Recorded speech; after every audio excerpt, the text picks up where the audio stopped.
اسلام کی بنیادی تعلیمات، خطبات مکمل۔ طیب کلمہ اور خبیث کلمہ۔ مسلمان بھائیوں، پچھلے خطبے میں طیب کلمہ کے بارے میں نے آپ سے کچھ کہا تھا۔ آج پھر اسی کلمے کے کچھ اور تشریح میں آپ کے سامنے بیان کروں گا، اس لیے کہ یہ کلمہ ہی اسلام کی بنیاد ہے۔ اسی کے ذریعے سے آدمی اسلام میں داخل ہوتا ہے، اور کوئی شخص حقیقت میں مسلمان بن ہی نہیں سکتا جب تک کہ وہ اس کلمے کو پوری طرح سمجھ نہ لے اور اپنی زندگی کو اس کے مطابق نہ بنا لے۔ اللہ تعالیٰ نے اپنی کتاب قرآن پاک میں اس کلمے کی تعریف اس طرح کی ہے: کیا تم دیکھتے نہیں ہو کہ اللہ نے طیب کلمے کی مثال کس چیز سے دی ہے؟ اس کی مثال ایسی ہے جیسے ایک اچھے قسم کا پیڑ جس کی جڑ زمین میں گہری جمی ہوئی ہے اور ڈالیاں آسمان تک پہنچی ہوئی ہے۔ ہر وقت وہ اپنے رب کے حکم سے اپنے پھل دے رہا ہے۔ یہ مثالیں اللہ اس لیے دیتا ہے کہ لوگ ان سے سبق لیں۔ اور خبیث کلمے کی مثال ایک برے قسم کے پیڑ کی سی ہے جو زمین کے اوپری حصے میں اکھاڑ پھینکا جاتا ہے، اس کے لیے کوئی جماؤ نہیں ہے۔ ایمان لانے والوں کو اللہ ایک پکی بات کی بنیاد پر دنیا اور آخرت دونوں میں جماؤ اور مضبوطی دیتا ہے، اور ظالموں کو اللہ بھٹکا دیتا ہے۔ اللہ کو اختیار ہے، جو چاہے کرے۔ قرآن سورہ 14 ابراہیم آیتیں 24 سے 27۔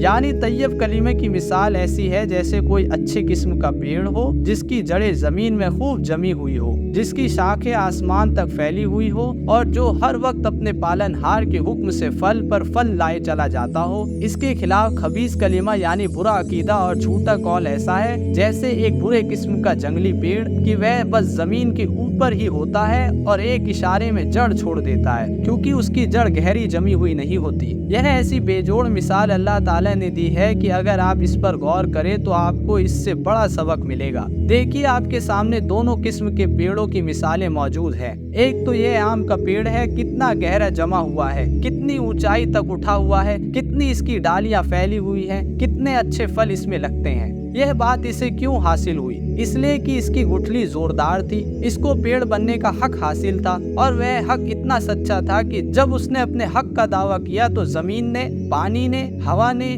دن کی گرمی اور رات کی ٹھنڈک نے، مطلب ہر چیز نے اس کے حق کو تسلیم کیا، اور اس نے جس سے جو کچھ مانگا ہر ایک نے اس کو دیا۔ اس طرح وہ اپنے حق کے زور سے اتنا بڑا پیڑ بن گیا، اور اپنے میٹھے پھل دے کر اس نے ثابت بھی کر دیا کہ حقیقت میں وہ اسی قابل تھا کہ ایسا پیڑ بنے۔ اور زمین و آسمان کی ساری طاقتوں نے مل کر اگر اس کا ساتھ دیا تو کچھ غلط نہیں کیا، بلکہ انہیں ایسا کرنا ہی چاہیے تھا، اس لیے کہ پیڑوں کو خوراک دینے اور بڑھانے اور پکانے کی جو طاقت زمین، پانی، ہوا اور دوسری چیزوں کے پاس ہے، وہ اسی کام کے لیے تو ہے کہ اچھے قسم کے پیڑوں کے کام آئے۔ اس کے مقابلے میں یہ جھاڑ، جھنکاڑ اور جنگلی پودے ہیں، ان کی حیثیت ہی کیا ہے؟ ذرا سی جڑ کی ایک بچہ اکھاڑ لے، نرم اور پودے اتنے کہ ہوا کے ایک جھونکے سے مرجھا جائیں۔ آپ ہاتھ لگائے تو کاٹے آپ کی خبر لے، آپ چکھے تو منہ کا مزہ خراب کرتے۔ روز خدا جانے کتنے پیدا ہوتے ہیں اور کتنے ہی اکھاڑے جاتے ہیں۔ ان کا یہ حال کیوں ہے؟ اس لیے کہ ان کے پاس حق کا وہ زور نہیں جو آم کے پیڑ کے پاس ہے۔ جب اونچی قسم کے پیڑ نہیں ہوتے تو زمین بیکار پڑے پڑے اگتا جاتی ہے اور ان پودوں کو اپنے اندر جگہ دے دیتی ہے۔ کچھ مدد پانی کر دیتا ہے اور کچھ ہوا اپنے پاس سے سامان دے دیتی ہے، مگر زمین اور آسمان کی کوئی چیز بھی ایسے پودوں کا حق ماننے کے لیے تیار نہیں ہوتی۔ اس لیے نہ زمین اپنے اندر ان کی جڑیں پھیلنے دیتی ہے، نہ پانی ان کو دل کھول کر خوراک دیتا ہے، اور نہ ہوا کھلے دل سے ان کو پروان چڑھاتی ہے۔ پھر جب اتنی سی حیثیت پہ یہ خراب پودے بدمزہ، کانٹے دار اور زہریلے بن کر اٹھتے ہیں تو یہ بات ثابت ہو جاتی ہے کہ زمین اور آسمان کی طاقتیں ایسے پودے اگانے کے لیے نہیں تھی۔ ان کو اتنی زندگی بھی ملی تو بہت ملی۔ ان دونوں مثالوں کو سامنے رکھیے اور پھر طیب کلمے اور خبیث کلمے کے فرق پر غور کیجیے۔ طیب کلمہ کیا ہے؟ طیب کلمہ ایک سچی بات ہے، ایسی سچی بات کی دنیا میں اس سے زیادہ سچی بات کوئی ہو ہی نہیں سکتی۔ سارے جان کا خدا ایک اللہ ہے، اس بات پر زمین اور آسمان کی ہر چیز گواہی دے رہی ہے۔ یہ انسان، یہ جانور، یہ پیڑ، یہ پتھر، یہ ریت کے ذرے، یہ بہتی ہوئی نہر، یہ چمکتا ہوا سورج، یہ ساری چیزیں جو ہر طرف پھیلی ہوئی ہے، ان میں سے کون سی چیز ہے جس کو اللہ کے سوا کسی اور نے پیدا کیا ہو، جو اللہ کے سوا کسی اور کی مہربانی سے زندہ اور قائم رہ سکے، جس کو اللہ کے سوا کوئی اور فنا کر